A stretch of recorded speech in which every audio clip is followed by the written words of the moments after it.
Dans cette journée scientifique, Patrick Mouyaya s'est apaisanti sur la communication en temps de guerre. Le ministre de la Communication a mis en lumière l'importance du narratif et le rôle des médias dans ce contexte de guerre avec le Rwanda. Patrick Mouyaya a commencé par rappeler l'origine de la guerre que nous vivons dans l'est du pays.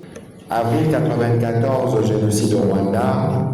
2 ans plus tard, la guerre qui se déclenche dans l'est de la RDC. 97, arrivée de Mzé, et puis 98, nouvelle rébellion, 2001, on va à Sun City, 2003, on revient, on commence des processus de démocratisation.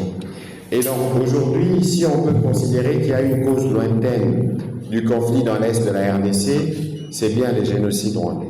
Bien après les génocides, il nous a été demandé par la communauté internationale d'ouvrir nos frontières et d'être ces terres hospitalières pour les Rwandais qui étaient en souffrance, parce que les génocides, il faut le dire, c'était d'une violence innommable. Comment imaginer qu'en 100 jours, 3 mois, on a tué 800 000 Tutsis et Hutus modérés par d'autres Rwandais, parce que les génocides, il est d'abord rwando-rwandais. C'est pas être un négationniste que de dire la vérité telle qu'elle est.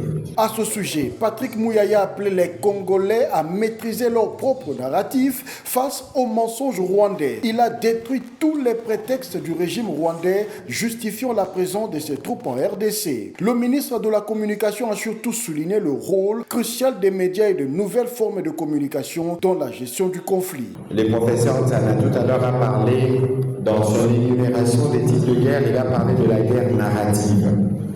Parce que c'est le narratif qui est le point central de cette guerre, de comment nous lisons l'histoire de notre côté et de comment l'histoire est lue de l'autre côté. La défense de la patrie sous toute forme, c'est l'appel fait par le ministre de la Communication et Médias aux étudiants et à tous les Congolais.